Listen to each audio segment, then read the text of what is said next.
Hi everyone, you're welcome.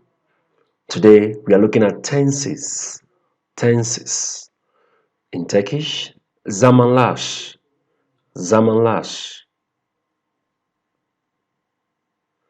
So we know that tenses are what we use to describe the time that actions take place. So in this particular curriculum, we'll be looking at four of them. Present tense, geniş zaman, geniş zaman. Simple past tense, geçmiş zaman, geçmiş zaman. Future tense, gelecek zaman, gelecek zaman. The present continuous tense, şimdiki zaman, şimdiki zaman. Okay, so let's begin with the present tense, geniş zaman. So as a reminder, I want to say the Turkish infinitive verb forms ends in a mek or mak. And which one to choose will depend on the vowel harmony rule. So for example, the verb koşmak is an infinitive verb. Why? Because it ends in a mak, which is one of the mek and mak. If you want to conjugate the Turkish verb, you must separate the koş, in this case, from the mak. So the koş is the stem of the verb and mak is the infinitive suffix. So you have to separate them, after you've separated it, you can now go ahead to conjugate it. Let's see how it works. So that's just that. So let's look at it. So the present tense defines the action we do regularly. We all know that.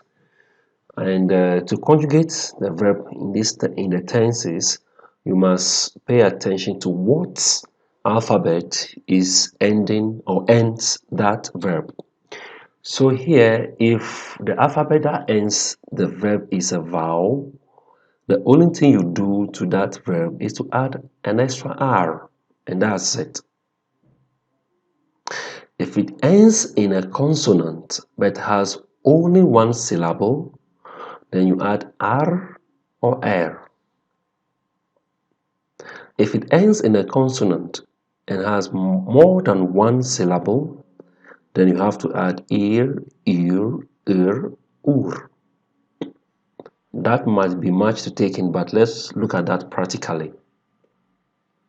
So first, let's begin with a verb that ends in a vowel, in the affirmative sense. Okay, so we add an R. So the verb to read in Turkish, or the infinitive form, is okumak. Okumak. Now let's separate them. Then it's left with the stem oku. Now what ends this stem? It is u, which is a verb.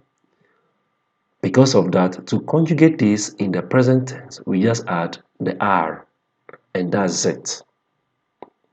Oh, her sale okur. She reads every Tuesday. Another one to celebrate is kutlamak. Kutlamak, that is the infinitive. Now to separate the suffix from the stem, then we are left with kutla. And here, to conjugate it in the present tense, we just add the extra R. Example sentence. Senin doğum gününde kutlasın. You celebrate on your birthday. So if you pay attention here, you will see that after we added the R, that is, we've conjugated it in the present tense, we added a sin. So this means the person suffix, right? So we want to specify that who is saying this. Is it a first person or second person, etc.? Okay, that is what this means. Another example, to listen, is dinlemek. Separate becomes dinle. To conjugate, dinler. Ben her zaman olumu dinlerim. I listen always. This is a mistake, right? So I always listen to my son. So just as we saw earlier, here again we saw The conjugation here ends in R, and we also add the person case or suffix here. That is to tell us that Ben, which is I, is doing the action. Now let's look at the case where a consonant ends and also the syllable is also one. Also in the affirmative case. So for example, the verb to go is gitmek. Gitmek is the infinitive form of the verb. Now we separate it from the suffix, then it becomes git. To conjugate it is gidash. Now something here I have to draw your attention to. You see here the T ends this verb. But normally when you're conjugating this verb, there are other examples. You have to change this T to D so that it doesn't sound guitar, but it will rather sound guitar. That is the rule. I'm sure it's because of ease of pronunciation. Now you add R because you want this E here, which begins this suffix, to agree with the I here, because they are all in the vowel or the soft vowel category. That is why we chose R instead of R. Gider. Ben her gün okula giderim. I go to school every day. So you see, the verb conjugation ends here and we add the person suffix. To do, yapmak is the infinitive. It ends in yap. It ends in a consonant, sorry. And to conjugate it in the present tense, yapar. And I guess you know why we add AR instead of ER. We added AR because A and A, they are both in the hard consonant, in the hard vowel category. So that is why we added that for harmonization. Jansu her akşam ödevini yapar. Jansu does her homework every evening. So Jansu is a name, a female name in Turkish. So Jansu her akşam ödevini yapar. Ödev is homework. Yapar does. So Jansu her akşam ödevini yapar. So let me draw your attention to something here. It's funny. I didn't pay attention to this myself. Hair. You can see here we have hair and hair. Here, this has nothing to do with this like at all. Hair in Turkish actually means every. So this is just a coincidence. Alright. The next to love is sevmek, infinitive. To separate it from the suffix, it becomes sev. To conjugate it, you have sevesh. Ben onu severim. I love her. Okay. Now let's look at the case where a consonant ends but with two syllables. Still in affirmative case. To learn is çalışmak, that is the infinitive. Now if we separate the suffix from the stem, we have chalish. Now you see this is two syllables. Two syllable. You have cha and lish. Now if you want to conjugate this, you choose chalishir. You choose this, yeah, because E and U, of course, the same letter and they all belong to the hard vowel group. Example sentence. Ben her zaman ders çalışırım.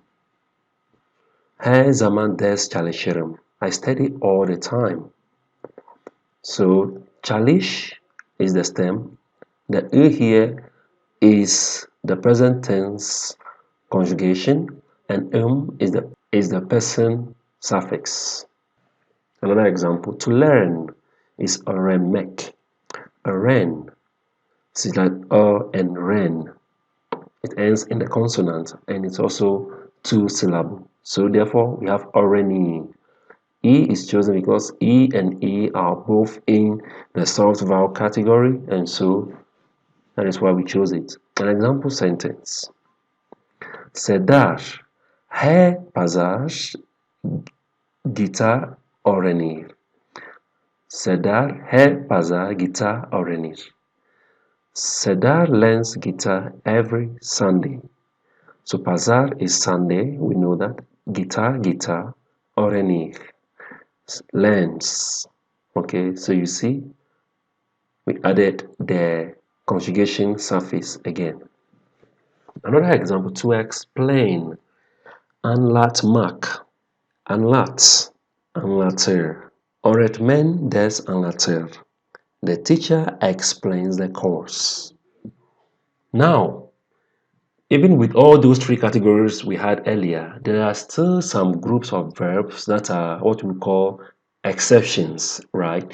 Now, these are 13 verbs. These, unfortunately, you have to memorize it. I'm sorry to mention that, I'm afraid. So, this present tense form, these verbs, almak, to buy, kalmak, to stay, sanmak, to think, varmak, to arrive, bilmek, to know, gelmek, to come, vermek, to give, olmak, to be, durmak, to stop, bulmak, to find, vurmak, to beat or hit, ölmek, to die, görmek, to see. So these are the conjugation here in the present tense. You have to memorize this, I'm afraid. Okay. Now we are still with the present tense. This time around, we want to look at the negative, how to construct a negative sentence in the present tense. So here you use suffixes such as mes and mas, me and ma. So most of the time you use the mes and mas, but you use me and ma only for the first persons, both singular and plural ones. So for example, I do not do it. Ben yapmam. Now, the not here is represented, or the negative sense is represented by the ma here, and the m at the end is the person. Okay, is the person suffix. So ma gives you the negative sense, and m at the end here is the suffix for the person. You do not do it. Sen yapmazsın. Sen yapmazsın. Maz here also creates negativity in the sentence, like not, and sen is the person suffix. He or she does not do it. O yapmaz. We do not do it. Biz yapmayız. You do not do it. Siz yapmazsınız. They do not do it. Onlar yapmazlar. Now, I want to mention something here. In this particular case, in the present tense, the meaning here could be when you say, for example, I do not do it, ben yapmam. In Turkish, when you say this, it does not necessarily translate directly as I said it. It could mean I couldn't do it. Ben yapmam. I couldn't do it. Or for example, you do not do it. Sen yapmazsın. You couldn't do it. It could mean that somebody did something bad and you didn't expect that person to do it. So you disbelieve that because you know the person carries a very good virtue. So when the person is reported to have done that and you didn't believe it, so no, yapmazsın. You couldn't do it. He couldn't do it. In such cases, you could use the present tense also to mean that. It doesn't necessarily follow the English pattern. Now, how do we ask questions in the present tense? So here we have something we call question particles. Me, m, mi, mu. They are not agglutinated. Now, so let's look at this. For the first one, you say, do I do it? Ben yapamıyım. Just as I mentioned earlier, these two could mean, could I do it? As if you're seeking permission, okay? But it's translated into English, do I do it? Or could I do it? Do you write? Sen yazar mısın? Or could you write? Okay. Does she listen? O dinler mi?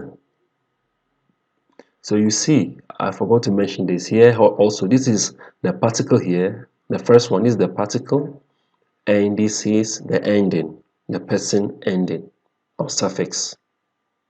Here also, this is the particle, the question particle, and this is the person suffix.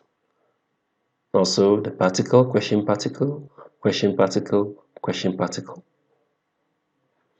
Do we think? Bist du schon müde? Do you do it? Sieht ihr paar missens? So if you pay attention to all that, you realize that verbs are in the middle here and they've all been conjugated in the present tense. Then we follow by the question particle and the person suffix. Question particle, person. Question particle, suffix, person suffix, etc. That's how it works. So here we do not add the question particle to the verb. It is separate. That's one thing you must pay attention to. Anyway, thank you very much. Bye-bye.